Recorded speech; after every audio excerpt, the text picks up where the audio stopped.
Well, hello and welcome to a book launch livecast. Today, I've got really a fun interview to do with a new author, Gina Boedeker, and we're going to be talking about her book, Hard Stop. There's going to be some nuggets here you definitely are going to want to keep a hold of and employ in your life. Trust me, this is going to be great. Now, I'm Everett O'Keefe. I'm the founder of Ignite Press. And Ignite Press is a hybrid publishing company, and we specialize in helping people bring their message to the world. So if you have a book that you've already written or a book that's just being written in your mind, reach out to us. We'd be happy to have a conversation with you about how to get that message out to the world and how to get that book working for you. Now, enough about that, though. Let's get to the main event. I have here in the green room Gina Boedeker, and Gina here is the author of Hard Stop, Live with Intention and Without Regret. And without any further delay, I'm going to bring in Gina. So Gina, come on in. How are you doing today? I feel like you really oversold me. So we'll see how I'm doing, Everett. Oh, I don't think so. So far, so good. I don't think so at all. I'm super excited today about your book launching really worldwide. And so you've got people in foreign lands that are perhaps watching this. And by the way, for anyone watching, if you would like, use the chat log, whether you're on Facebook or YouTube or LinkedIn, use the chat log to cheer Gina on, to ask questions that might come up, et cetera. And I'll try to work those questions in. And so please use that. That'll be a really nice resource for us. Well, Gina, before we go too far, tell us a bit about who you are, kind of what brings you to this point where we're launching this new book, Hard Stop. So I'm a mom. I'm a partner. I am a business owner, and I'm a new Coloradan. I moved here about 4 years ago. And I wrote this book because I lived a lot of things that were in this book, where I was in a corporate position for about 15 years.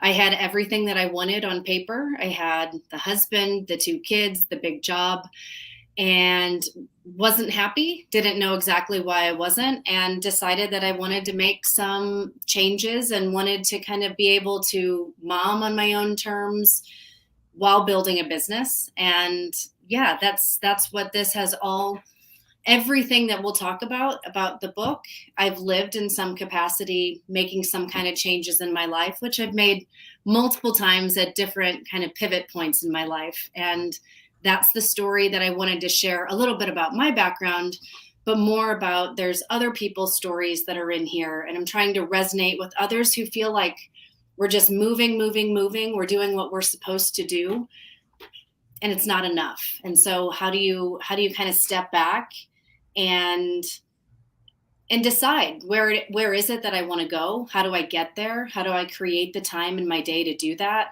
And that's what this book was really about. And it started because I lived it. I continue to live it, and I continue to use all of the tools that I share in this book to help me on the path that I want to be on. Well, I'll tell you, we definitely encounter the hamster wheel, right? And I think for mothers, it's even harder. Mm-hmm.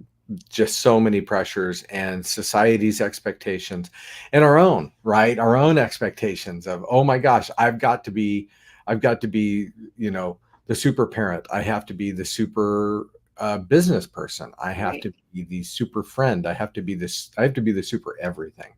Right. And so tell us, where did you hit the wall? Like, where did you reach that point? And what was the thing that really triggered it? Where you were like, man, a change has to happen here? That's a really good question. So I've hit that wall a couple of times. The first one, and I would say my intentionality journey, started when I was 25. I was married. I was in a job that was okay. I was living in St. Louis, which I love. That's where I'm from. But something was off, and I wasn't living the life that I felt that I wanted to be living. And I remember this moment of just looking around and feeling like, is this it? Is this what I'm going to be doing for the rest of my life? And I went from the place where I was, and I went to Walgreens of all places, and I bought a 5-subject big greens spiral bound notebook. And I started asking myself a lot of questions like, where are you? How did you get here? Where do you want to go? What's in your way? Like, what's it going to take? And I found that there were so many things where I just didn't think big about the kind of life I wanted. I was just kind of in this path. And that was the first step. And that took me from, I mean, that led to a lot of changes. So I wound up leaving that relationship, leaving my hometown, moving to New York City for 15 years, getting a different job. Not everything has to be that drastic. And that's one of the things I talk a lot about in the book, that we have these little like pivots and course corrects that we can make. But there were times, my first time was like a really big change to my life. And I did that again after 15 years in a corporate position when I knew changes were coming to our organization. And I just had this gut feeling like, I don't want it. I don't want what's next. And I don't really have a backup plan because this is what I've always done. And again, I had to go back and like get back out my notebook and start thinking through like, okay, what does it mean to be a mom on my terms? What does that mean for my career? And it really is this daily practice of kind of doing a check-in. And I credit that with us realizing, like my family, my husband and I, that we needed to get out of New York about 2 months into COVID, so like decisions come faster when this becomes part of your process, like constantly doing that check-in. So those are a couple times that what's in this book has really made a demonstrable impact on the changes that I've made in my life. Okay. All right. And by the way, how are you enjoying Colorado? I love it. I mean, we're like the most cliche Colorado people that you can imagine. I'm not drinking out of an Nalgene bottle right now, but I usually am. It's pretty typical. That's great.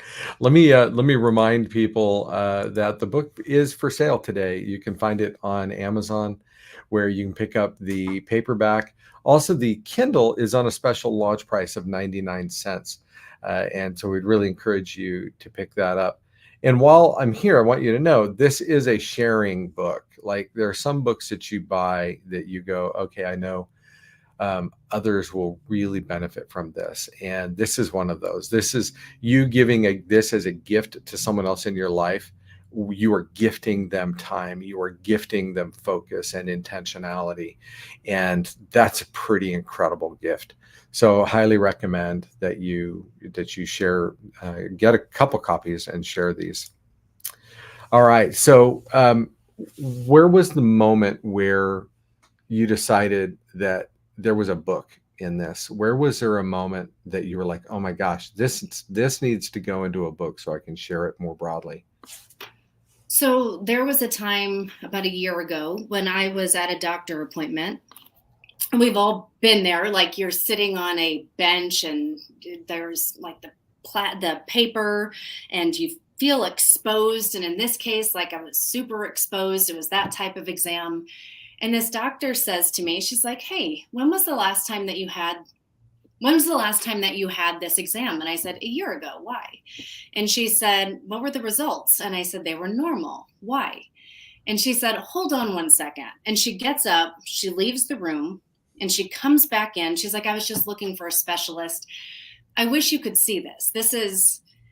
It doesn't look good, basically. And so I said, well, now is not the time for me to be, modest. Let's take a look at this. And she takes my phone and she said, what do you see? And I said, I see a massive black tumor. And she's like, I know, me too. So I get out of there, basically keep myself composed until I can break down in my car. And I get home, and this is what I do. I'm good when I can plan. And the only thing, and when this like fear and this, like I start thinking about all the things that need to get done, because I was planning for something that didn't, based on the symptoms I had, her reaction, I just didn't think things were going to go well. So I start writing things down like, my daughter's 9. When she starts her period, I don't want her to talk to her dad. Like make a video for Elena about that. What else do I want to make a video about? what do I want to do for my son? My husband, I was like making his Tinder profile because he'll never do it. All these Oh my things. So God. for like 3 days, I start kind of spinning. But what helped me and where the book came from is that in all this craziness, I didn't feel one moment of regret for the life that I have chosen to live. So during this really stressful time, I just kept thinking, I wouldn't do anything differently. I'm living in the city of my choosing. I have kids of my choosing. I have my partner of my choosing. Like choice really reverberated for me during that time.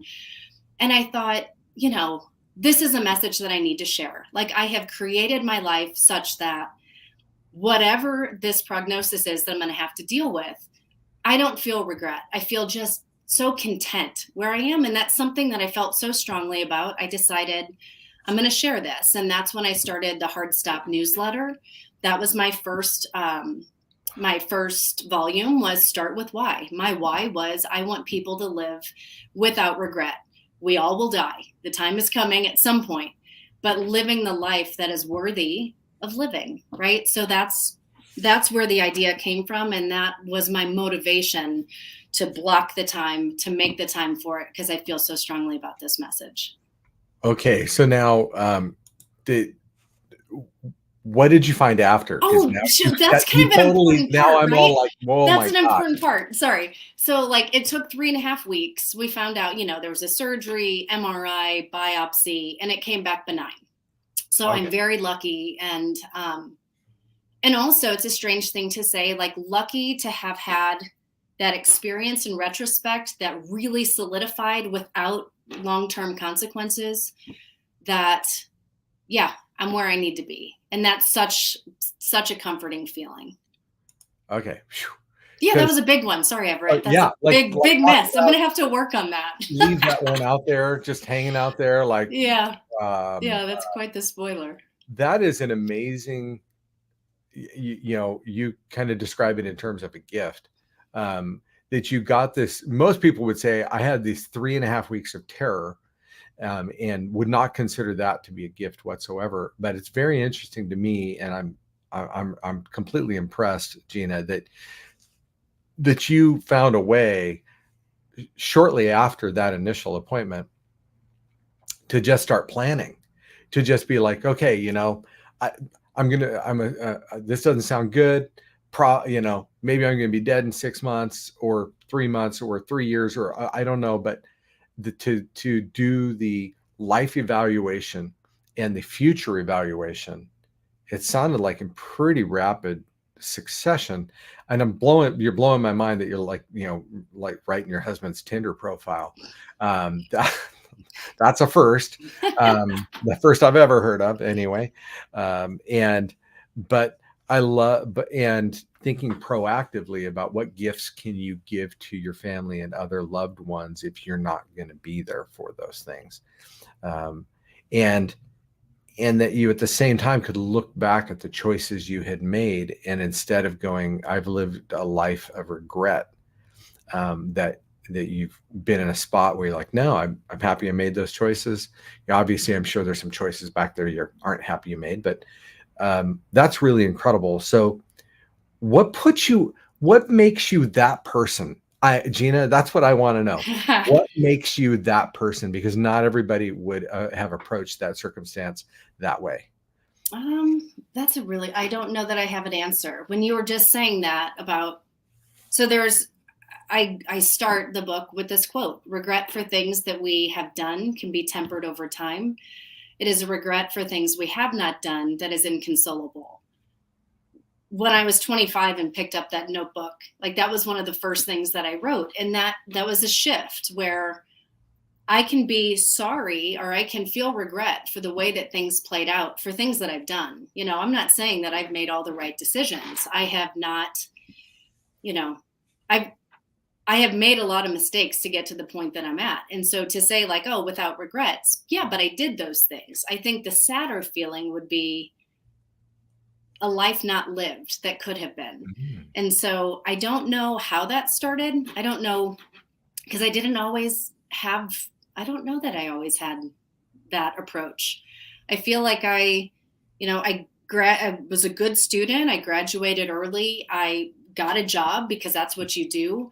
But I was a communications major because I had no idea what I wanted to do with my life. And still kind of jokingly say, I don't know what I want to do, but I know what makes me happy.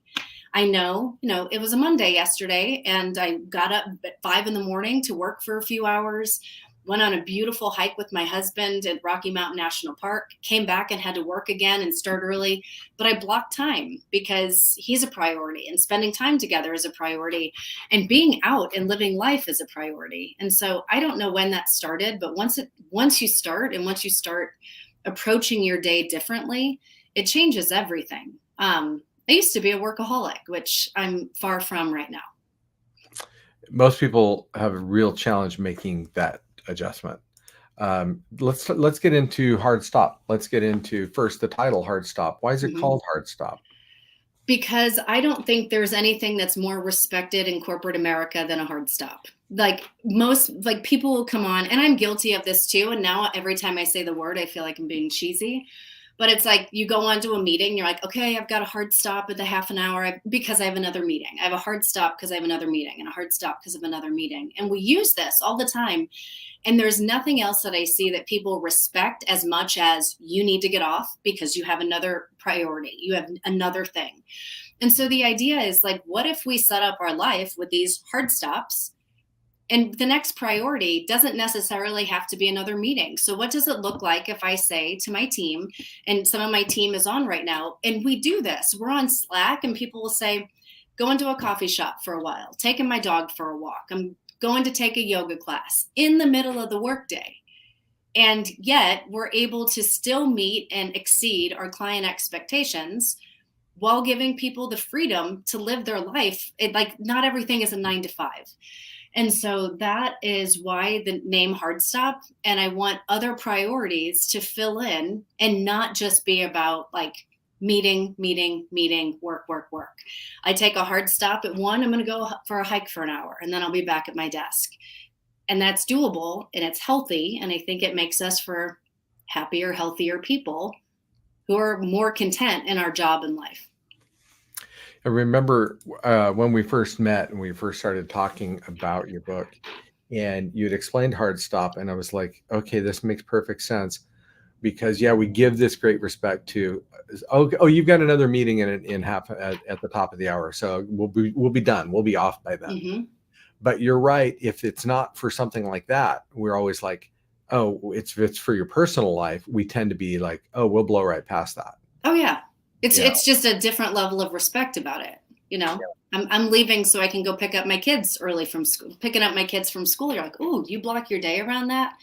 Every day I do. I take meetings from 9 to 3. I drop off, I pick up, and that's part of my day because spending that 10 minutes with them is a priority. So that's what it is about. Know what your priorities are. Be very specific about what those priorities look like. Like, for example, so I would say my husband is a priority for me. Most of us would say our spouse is a priority. But what I was finding is that he was getting the fall down, can't keep my eyes open to watch a Netflix show at 9 o'clock version of me after I've given my best to everybody, excluding me. And so that's what shifted. I started looking at my week and saying, okay, so for this week, how am I making time for us? How am I making time to have one-on-one time with my daughter, one-on-one time with my son? And that's where it starts. And that's where the calendar is. And so I can fit a whole lot of work in between 9 and 3. I can fit in more work at the beginning of the day or the end of the day. And I can say, these are my hard stops to show up the way that I want to personally. And that was a big shift, but it's been a really meaningful one for me. And so does that mean, Gina, that basically you're placing them on the calendar, your children on the calendar and your husband on the calendar before the work appointments go on the calendar? It's like that. Is that how that works? It kind of is. It's kind of both. I think the biggest shift is I call it like a 16/8 kind of day. Like I plan out my day, and it sounds super anal, and I acknowledge that, for about 16 hours a day. like from 10 p.m. to 6 a.m. I sleep, unless it's the day that I go to the gym, and then it's 9 to 5. But like I can get an hour and a half of work done at this time. And then I can be a mom from 7:30 to 8:30 when they go to school. And then I'm back at work from this time to this time. Okay, now I'm taking somebody to soccer. And well, what do I plan out when I'm going to work out. Well, I didn't get to work out today. Well, he's at soccer practice. I can be walking and doing laps while listening to an audiobook that I want to listen to. So it's just being really intentional about how I want to spend my time. What do I want to accomplish? And that's most of the time. Like Saturday, I felt like my intentional practice was I'm going to do like a Netflix binge. The kids and I were being super lazy because we're about to be out of town for a while. And so it's not all the time. But yes, they go on my calendar. I look at the week and say, I don't have any time when me and my husband will just be alone, and we don't want to get a sitter every time. So, okay, we're going to go climb middle of the day for an hour and a half and then be back at what we need to do. And you make up for it on the front end or the back end. You get done what you need to get done. I just don't buy into that work has to be the first priority and everything else has to fit around it. When you started to make these changes, because they're obviously you had to make changes, did you get any pushback? One that I talk to people a lot about, and I don't want to say it was pushback, but it was a shift. So like when I told my husband, for example, okay, well, I go to bed at 9 now, or I go to bed at 10. Like this impacts the quality time that we spend together, but recognize that's not really quality time. Like you watching me sleep while Netflix is on is not quality time together. And so like, yeah, it was a shift and we had to talk about it. And so let's say if like when I started writing Hard Stop, I needed that 6 to 7:30 time, Monday, Wednesday, Friday. I go to the gym early on Tuesday, Thursday. I needed that time to write. And so it kind of became a joke here where the kids know, like I say it, I mom starting at 7:30. So if you come in at 6:15, if you wake up early, give me a kiss. Good morning. Breakfast is at 7:30. I do not do anything for anybody else until 7:30 in the morning. And I think that's fair. So that was a shift. It was a shift for everybody that I'm available to you, but I'm available to you at 7:30. And once they got it, they got it. Like it was a very honest conversation. I can't accomplish this major goal that I have with you guys getting my time when, they get my time. They get my time from like 7:30 to 8:30, and then I pick them up from school. But I need just an hour and a half for myself in the morning. And that was a big shift, becoming a real morning person. Now, by the way, for people watching, Gina's book coach is also on the live cast. Kathy just made this comment. Now that's how you get your book written with Hard. I love that, Kathy. And I don't know, that might be a whole new book, Kathy. Hard Stops. You might use that as a theme for one. So I love this because what you really do, Rich, you're really having to do there is you're setting boundaries in your professional life and in your personal life. And by setting boundaries in both, you enable the best time with both. Instead of the work bleeding into the personal life and the personal bleeding into the professional. And I love the fact that you can prioritize. You can look, I'm just going to leave in the middle of the day to go do this other stuff that is important to me. Work's important, and life is, outside of work is important. And where to put the work back in. Right. You're like, I'll trade this time here for that there. And I think that's excellent. Now, your book is subtitled Live with Intention and Without Regret. And so part of that in your book, you talk about intentionality. And so I just want to kind of dive into that briefly. How do you encourage people to create those intentions rather than just kind of blowing with the breeze? I think the first step is, and it's a very I thought about the subtitle being a practical guide to intentionality, because that's the thing that I feel is very different about this intentionality approach than all the others that I've seen. A lot are around breath work, and I have a little bit on visioning, but it's more of like feels more spiritual. And not that I'm not, but I will say this is for the person who is tired, who's tired, falling asleep at 9 p.m. and then running through what they need to do the next day in their head and like can't just lift up to take a breath. It's for those people. It's really for people who are like, okay, I'm on this hamster wheel. And sometimes we don't even think about the fact that we are, and that we can get off of it for a second and we can ask, is this where I want to be? Where do I want to go? And so there's a lot of practical right from the beginning. Start right off with like, know your why. Why are you doing this work? What are you hoping to accomplish? What might the future look like for you? Because you start immediately. Like there's right in the book, you start immediately doing these self-reflection questions. So where are you now? And be honest, because this was one thing that was very hard for me when I first started this. Like, well, what if somebody reads my journal? I'm not ready to talk about this yet.